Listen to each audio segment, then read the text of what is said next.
नमस्ते एवरीवन, मैं हूं आपका दोस्त Amit Kumar Singh and I like to welcome everyone to first demat learning platform. तो आज कुछ नया करने वाले हैं, आज कुछ नई चीजों के मैं बात करने वाले हैं। तो आपको टॉपिक से जैसा कि समझ में आ गया होगा, आज हम बात करने वाले हैं बहुत बड़ा आईपीओ जो आने वाला है जिसका नाम है भारतीय हेक्साकॉम का आईपीओ। तो आपको ही समझ में आ गया होगा कि भारतीय हेक्साकॉम समवेयर तो रिलेटेड तो है भारतीय एयरटेल से। तो आप गलत नहीं हो, बहुत सही बात आपने सोचा है।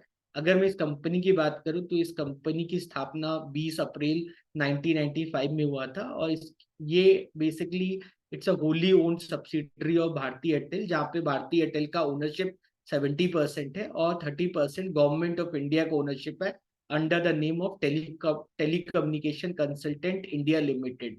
तो 30% का ओनरशिप जो गवर्नमेंट ऑफ इंडिया के पास है, गवर्नमेंट ऑफ इंडिया इस 30% के ओनरशिप में से 15% अभी through offer for sale market में डाइल्यूट करने वाली है अपनी ओनरशिप, जिसके द्वारा गवर्नमेंट ऑफ इंडिया ये टारगेट कर रही है कि वो 4,275 रुपए, सॉरी 4,275 करोड़ रुपए मार्केट से अर्जित करे, है ना। तो अगर आपको इस आईपीओ में निवेश करना है तो प्लीज मेक श्योर दैट आप ये वीडियो पूरा देखें।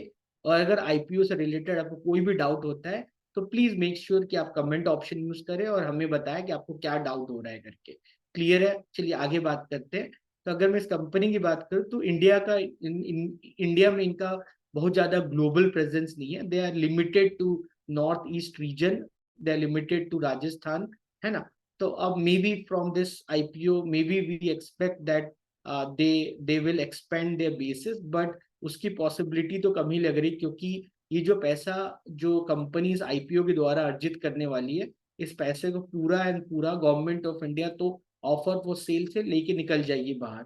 तो ग्रोथ की पॉसिबिलिटी तो यहाँ है नहीं, क्योंकि यहाँ कोई फ्रेश इशू हो नहीं रहा है। तो आपको ये बात समझ में आनी चाहिए कि फ्रेश इशू क्या होता है, ऑफर फॉर सेल क्या होता है, बुक बिल्डिंग मेथड क्या होता है, प्राइस डिस्कवरी मैकेनिज्म क्या होता है, फ्रेंच ऑक्शन क्या होता है, डच ऑक्शन क्या होता है, ये सब चीजें आपको पता होनी चाहिए। अगर आपको नहीं पता तो just let me us know, मैं आपके लिए वीडियो जरूर बनाऊंगा करके, है ना। चलिए आगे बात करते हैं इस कंपनी के बारे में। अगर इस आईपीओ की डिटेल्स की मैं बात करूं तो मोटा मोटी जब भी कोई कंपनी आईपीओ लेके आती है तो 3 से 10 दिन किसी भी कंपनी का आईपीओ चलता है। तो अगर आपको भारतीय हेक्साकॉम के आईपीओ में बिड करना है तो आपके पास ये विंडो, ये सुविधा आपके पास ये उपलब्ध है फ्रॉम 3 अप्रैल टू 5 अप्रैल। तो मेक श्योर कि आप ये अपॉर्चुनिटी मिस ना करें। तो just contact your broker and make sure that you bid for this IPO. अगर आपको बिडिंग में कोई दिक्कत हो रही है इस प्रोसेस में कि कैसे कैसे हमें बिड करना है करके क्या करना है, तो आप हमसे कंसल्ट कर सकते हैं। Definitely will try to help you on that part, है ना। यहाँ इस आईपीओ का प्राइस बैंड दिया हुआ है आपको 542 रुपीज से 570 रुपीज। ऑल्दो 542 रुपीज या और कोई वैल्यू का कोई सेंस नहीं बनता। अगर आपको इस आईपीओ में बिड करना है तो आपको 570 ही कोट करना पड़ेगा। तो जब आप इस आईपीओ में बिड करेंगे तो आप एक शेयर के लिए बिड नहीं कर सकते, आपको लॉट में बिड करना पड़ेगा। और यहाँ पे आप देख सकते हो एक लॉट में आपके 26 शेयर है। तो अगर आप मोटा मोटी इन्वेस्टमेंट के बारे में सोचेंगे तो एज एन रिटेल इन्वेस्टर आपको लगभग 15,000 रुपए लगेंगे एक लॉट खरीदने के लिए, है ना। और मैक्सिमम आप 2 लाख तक का बिड कर सकते हैं। तो आई बिलीव आपको ये पता होगा कि रिटेल इन्वेस्टर क्या होते हैं, एचएनआई क्या होते हैं, नॉन इंस्टीट्यूशनल इन्वेस्टर क्या होते हैं, क्यूआईबी क्या होते हैं। अगर आपको डाउट है इससे रिलेटेड तो please use the comment option and let me know. ठीक है, आगे बात करते हैं इस आईपीओ के बारे में। तो इसका अलॉटमेंट डेट अगर आप यहाँ देखोगे तो लिखा हुआ है 8 अप्रैल 2024, और लिस्टिंग डेट यहाँ पे लिखा गया है 12 अप्रैल 2024। तो अलॉटमेंट डेट क्या होती है आप समझिए करके। एक बार इस कंपनी का आईपीओ हो गया तो आप ये पता करने के लिए आपको इसकी शेयर मिला कि नहीं मिला, यहाँ पे there is a process call ASBA, account supported by blocked amount. वो प्रोसेस को कंप्लीट होने में, और अगर आपने सही बिडिंग की है और अगर आपका bid price cut off price के बराबर है या उससे ज्यादा है, तो आपको डेफिनेटली इसकी शेयर मिलने की पॉसिबिलिटी बन जाती है, और इसके लिए ही आप 570 का बिड करेंगे। तो ये जानने के लिए कि आपको शेयर मिला कि नहीं मिला, आपको 8 अप्रैल तक का वेट करना पड़ेगा। और अगर आपको शेयर मिलेगा तो definitely the money will get away from your account, और आपको शेयर्स आपके अकाउंट में आ जाएंगे। और देन ये कंपनी जो है इसका 12 अप्रैल को लिस्टिंग हो जाएगी। क्लियर है? तो लिस्टिंग क्यों होती है कंपनी का, स्टॉक एक्सचेंजेस में आई बिलीव आपको ये बात पता होनी चाहिए, what is primary market, what is secondary market, you should know these terms, है ना। Do let us know if you have any confusion on this part, है ना। नो गोइंग फर्दर, अगर मैं इस कंपनी के फाइनेंशियल्स के बारे में बात करता हूँ, तो let me just open MS Excel workbook to explain you the financial of this company, है ना। सो यहाँ पे अगर आप देखोगे कंपनी के फाइनेंशियल्स को, तो यहाँ पे आप देख सकते हो कि there is an growth of asset. आप देखोगे तो लगभग 11% का ग्रोथ हुआ है ऑन एसेट फ्रॉम 2021 टू 2022, है ना। फिर अगर 2022 से 23 का अगर ग्रोथ देखो तो लगभग आप देखोगे 2022 से 23 का 9% का लगभग ग्रोथ है।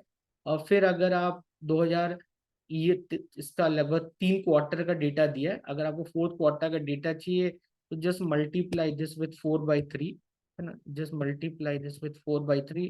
आई बिलीव आपको समझ में आ रहा होगा कि वाई 4/3, बिकॉज 3 क्वार्टर का डेटा दिया है। तो अगर मुझे उसको 4 क्वार्टर का करना है, तो I just work on that manner, है ना। Borrowing and all, I hope so that everything will remain constant in this way, है ना। तो so you can see this, this mota moti you can just assume figure, I can call this as a assumed data for the financial year ending, है ना। आप इसको निकाल सकते हो, बट अगर आप नहीं भी देखोगे you can ignore that fact also, it's all up to you. तो अगर मैं if I work on that calculation as on 30 December 2023, then आपका ग्रोथ ऑन एसेट लगभग 7.4% हुआ है। तो अगर मैं इसका एवरेज निकालूं, what is the average growth on asset, okay, year on year basis, तो लगभग 9% के हिसाब से एसेट का ग्रोथ हुआ है। अगर मैं इसी चीज को रेवेन्यू के सेंस में बोलूं, तो रेवेन्यू लगभग आपका 6.5 से 7% रेवेन्यू का ग्रोथ हुआ है, जहाँ पे पहले 16 to 17% ग्रो हुआ, फिर 22% ग्रो हुआ, ठीक है। फिर रेवेन्यू का यहाँ पर डिप आया है इन दिस फाइनेंशियल ईयर, है ना। तो अगर आप एवरेज लोगे तो समवेयर 6.59% आ रहा है। लेकिन these figures looks promising, either आप एसेट की बात करो या रेवेन्यू की बात करो। हाँ, अगर आप प्रॉफिट को देखते हो तो then you might get confuse, because profit after tax in 2021 was negative, then suddenly in 2022 बहुत अच्छा ग्रोथ हुआ था प्रॉफिट का, लगभग 262% का ग्रोथ हुआ प्रॉफिट का, जो अपने आप में बहुत ही रिमार्केबल डेटा है। फिर again you will see a dip in the profit, है ना। फिर यहाँ से then there is negative growth in profit of around 67%, है ना। That is somewhere confusing. फिर अगेन आप देखोगे प्रॉफिट फिर डिप हुआ है। तो आई बिलीव अगर मैं यहाँ पे बात करूँ, प्रॉफिट मार्जिन की बात करूँ, तो ये थोड़ा कंसर्निंग फिगर हो सकता है कंपनी का।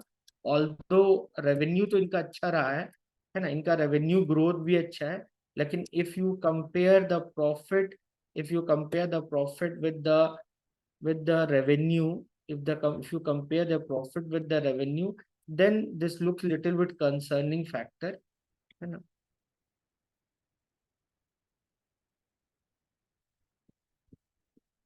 तो ये थोड़ा देखने लायक है। बस ईयर एंडिंग 2022 में बस आपका प्रॉफिट मार्जिन या प्रॉफिट अच्छा था, अदरवाइज अगर आप देखोगे ऑन एवरेज, अगर मैं इसका एवरेज निकालूं, अगर मैं प्रॉफिट मार्जिन का एवरेज निकालूं, तो it's not something which you really to be optimistic about, है ना। लगभग 5% का है ना। तो ऑल्दो अच्छा खासा ग्रोथ दिया था 2022 में, but they could not sustain that. फिर नेटवर्थ अगर आप देखोगे, नेटवर्थ तो अच्छा ग्रो हुआ है ना। अगर प्रॉफिट ग्रो हुआ है और अगर उन्होंने डिविडेंड नहीं दिया है, definitely you will see a growth in net worth. Net worth तो ग्रो हुआ है, but I think the concerning thing about this company is the total total borrowing what they are having. ये आपको तो देखना पड़ेगा, इनका बोरोइंग बहुत ज्यादा है। अगर आप रेशियो भी देखोगे, डेट इक्विटी रेशियो, तो इस कंपनी का डेट इक्विटी रेशियो भी 1.4 समथिंग है। तो again that is a concerning figure for us. हाँ, अगर नेटवर्थ अच्छा होगा तो रिजर्व एंड सरप्लस भी अच्छा होगा ही करके, है ना। तो that is well understood fact, ठीक है। नाउ गोइंग फर्दर, अगर मैं की परफॉर्मेंस इंडिकेटर की बात करूँ कंपनी के, if I talk about key performance indicator about this firm, if I am talking about key performance indicator of the firm, तो आप मार्केट कैपिटलाइजेशन इनका देख सकते हो. That is just an calculated data, है ना. Once they will get listed in the market, you will get a much more appropriate realisation in market capitalisation. Debt equity ratio मैंने आपको बता दिया, आप देख ही सकते हो उनका बोरोइंग इतना ज्यादा था, तो डेट इक्विटी रेशियो डेफिनेटली ज्यादा ही होगा. रिटर्न ऑन नेटवर्थ, है ना, 7% के लगभग है. Price to book value ratio 6.45 है. EPS pre IPO post IPO P ratio तो देख सकते हो आप लोग. अगर आपको इसके बारे में और समझना है तो it would be better if you compare with the competitor.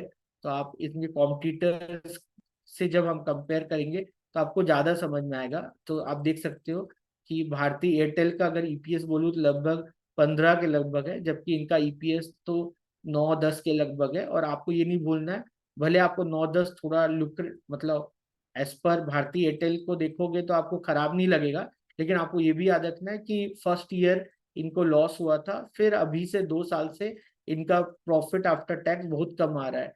तो please do not get so much happy looking at this EPS data. अगर मैं कंपेयर करूँ आइडिया का तो बहुत ही खराब है. वोडाफोन आइडिया और रिलायंस का डिसेंट है.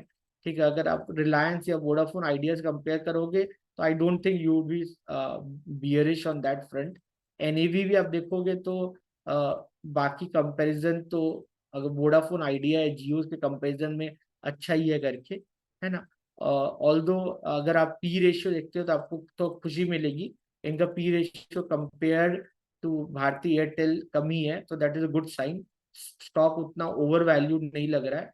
रिटर्न नेटवर्क भी ठीक ठाक है if you compare with Bharti Airtel. And price to book value ratio भी ठीक ठीक है, उतना डिसेंट भी नहीं है, but you can understand Bharti Airtel is one of the benchmark in telecom industry. ये Bharti Hexacom just being present in limited place in India, अगर उन्होंने वो इतना अच्छा डेटा लेके आ रहे हैं then you should not be feel bad on that part. अगर मैं ग्रे मार्केट प्रीमियम की बात करूं तो एज ऑन 28 मार्च 2024 उनका ग्रे मार्केट प्रीमियम लगभग 40 रुपए चल रहा है. तो आप अगर आपको पता है कि इनका प्राइस बैंड के हिसाब से देखोगे तो आप सब लोग 570 पे बिड करने वाले हो, तो आप एक्सपेक्ट कर सकते हो कि 12 अप्रैल को जब ये लिस्ट होगी तो लगभग 7% का आपको लिस्टिंग गेन दे सकती है. तो आई बिलीव आपको समझ में आया होगा कि इस कंपनी के बारे में. तो I am not very much optimistic on telecom sector. Even then अगर आपको लंबे अवधि के लिए निवेश करना है टेलीकॉम इंडस्ट्री में then you can go for this stock. Otherwise for intraday और swing purpose you better think of somewhere better options, है ना. अदरवाइज आपके पास भारतीय एयरटेल है ना. अगर आपको डेफिनेटली टेलीकॉम इंडस्ट्री में इन्वेस्ट करना है then you have the best player call Bhartiya Airtel, है ना. और otherwise you can go for Jio if you are looking something long run, है ना. Otherwise I am not very much optimistic on this stock, है ना. It's all up to your decision. GMP भी बहुत ज्यादा लुक्रेटिव नहीं है ना. तो I will suggest you let the stock to list on the market, and then in secondary market you can buy the stock whenever you want. Clear everyone? So I hope आपको ये analysis अच्छा लगा होगा. Do let us know in the comment option अगर आपको कोई question पूछना है या आपको कोई डाउट है. और अगर आपको वीडियो अच्छा लगे तो please hit the like button. और अगर आपने हमारा वीडियो या आपने अगर हमारा चैनल सब्सक्राइब नहीं किया है तो कृपया करके उसे जरूर सब्सक्राइब कर ले. तो it's time to end this session. मैं हूं आपका दोस्त Amit Kumar Singh. And again I like to thank you everyone to listen to me from First DMAT learning platform. Thank you everyone. God bless you. Bye.